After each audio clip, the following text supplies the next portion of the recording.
Hi, my name's Simon Locke. I'm the founder and CEO of Communications Match. Today I'm with Rainer Mathis, President of Prime Research.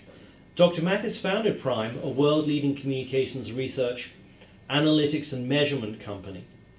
Dr. Mathis, you established Prime Research in 1987 in a very different communications landscape. From your perspective, or your client's perspective, what's changed over that time and what may have stayed the same? 1987, you're mentioning it correctly.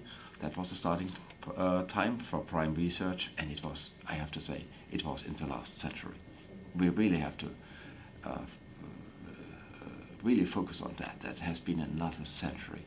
And what we are experiencing today is a digital revolution, and more or less everything changed. So in the old days we had the classical media, we had television as a very important medium, still an important medium. We had print, then online in addition. But nowadays, all the social media channels add to these established, let's say, traditional media channels. And now you have to have the full picture, let's say, of all media, traditional as well as social. And that has been a great challenge. We refer to this as the big data revolution. Why? Nowadays it's 2 to 5 million documents per day which we are analyzing, which we are processing. In the old days that wouldn't have been possible. So you have to have the technology, but also you have to understand that new media environment to measure it constantly. But I would say that one thing remained stable in all these years, and that's the need for measurement. And I would even stress that given the changing media landscape, given the speed of communication, given the global scope of communication, that measurement is getting even more important nowadays, that it is even more important nowadays than it has been in the past. Companies have used return on investment as a business performance benchmark for years. Is it possible to measure the return on investment for communications? I would say communication is not purpose. Has a clear purpose. It wants to achieve or to reach a specific target. You want to communicate your messages. You want to get them through, and the success of your strategy, the success of your communication tactics has to be measured, and there has to be a measurement on the return on invest. There are limited budgets. You do not have an unlimited budget. And therefore it is necessary to know where you should focus your investment in and in which other areas you might not to focus it in. At the very end, it's a question of return on invest.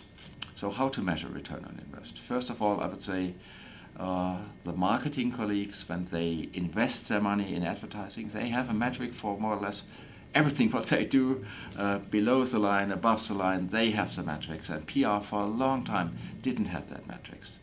Now we also have that metrics, and we even have it on a base where we can compare. Let's say that is more or less a consensus within the communication community. There is one question who divides the community a little bit, and that's the question whether you need a dollar sign, whether you need a currency number to document the return on invest. 50% would say that is not possible and you don't need it.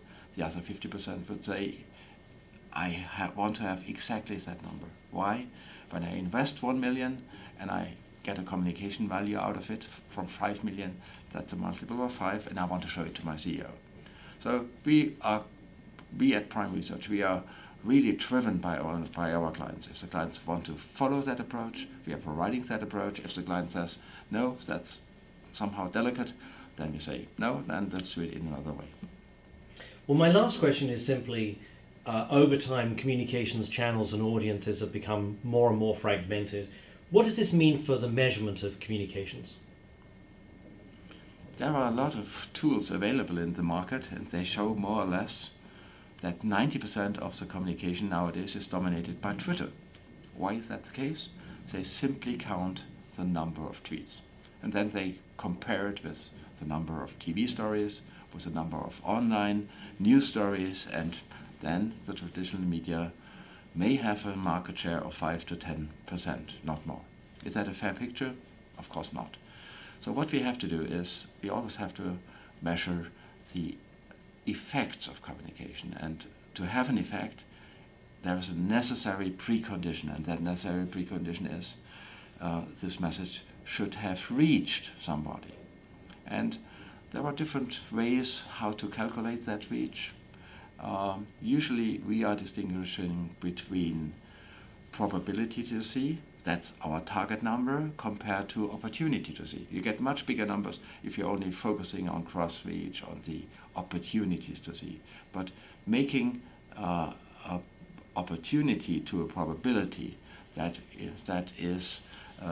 needs some thinking, and that needs some modeling, and we at Prime Research, we develop such models, and we are on an ongoing journey with these new communication channels, with these new audiences. That's a dynamic way, and there's only one thing in these fragmented and ever-changing times, in these disruptive times, which remain constant, and that is change.